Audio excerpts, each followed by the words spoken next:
Let's speak to political analyst Lukhanyo Vangqa. Lukhanyo, thank you for being with us as always. What do you make there of the claim that there are often elements that the ANC is helping them with registration, that there are so many people, that this is normal? Or is this an ANC problem? I mean, we saw this in the Western Cape, a provincial conference as well. Registrations seem to be difficult. Yeah, good afternoon, Francis. Thank you for inviting me, and good afternoon to the viewers that are joining us on the platform. This is a quintessential ANC conference, marked by delays, squabbles over credentials, bogus or allegations of bogus delegates from both warring factions that are contesting for the leadership positions. So quite a quintessential ANC conference, markedly different from the Western Cape, where you had minimal issues with regards to the delays and squabbles over credentials. If you remember, we said that one was quite a boring conference, not like other ANC conferences, and this one is proving to be such an ANC conference. It began with blood on the floor when the convener of the ANC Youth League was suspended by the Secretary General over allegations of misrepresenting him in the Eastern Cape. So there's that set of suspensions, and also the Western Cape itself has suspended the NYDA chairperson, who is provincial coordinator in that province. So you can already see that there's already blood on the floor, and contestations are quite high. The stakes are quite high, and these warring factions are literally ready to let chairs fly if need be for them to contest for those leadership positions. All right, so if this is the start and these are the machinations going on, what are the hopes of a strong, relevant ANC Youth League emerging from this conference, in a sense, rising from the ashes? Quite an apt metaphor that you use there, rising from the ashes. I characterize it as the battle for the mortal remains of the ANC Youth League, because the ANC Youth League is not vibrant, there's no life in it.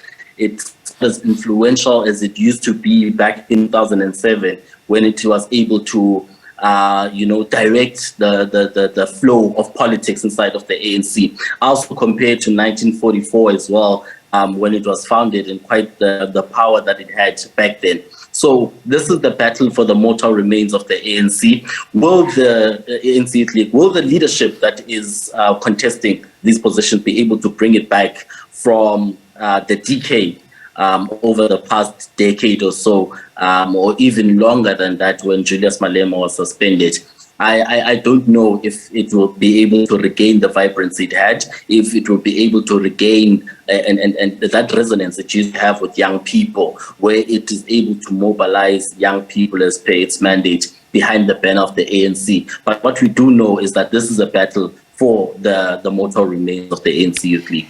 And what you're saying is a pity, because many have noted that a lot of our politicians are old, even the former Youth League members aren't particularly young, but the ANC Youth League would surely be key to changing perceptions around young people and dealing with that apathy that we know exists among young voters particularly.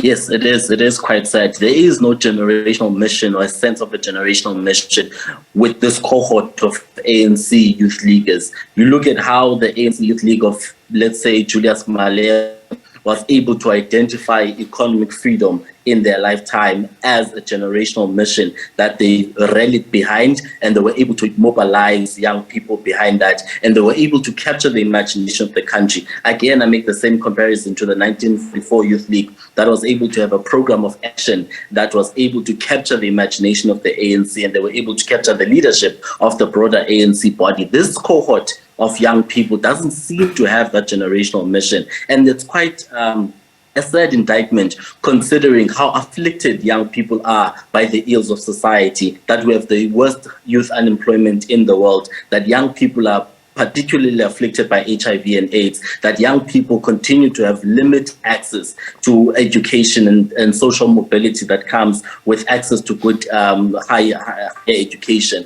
So all of these challenges that continue to beset young people, you don't have a cohort of youth leadership that is able to champion some of these challenges and define them under a generational mission, put together objectives that they can be able to strategize around and be able to mobilize young people. They don't seem to be able to do any of those things to capture the imagination of the country and of young people in the country. All right, final quick question. You've referred to Julius Malema a few times as a very influential leader.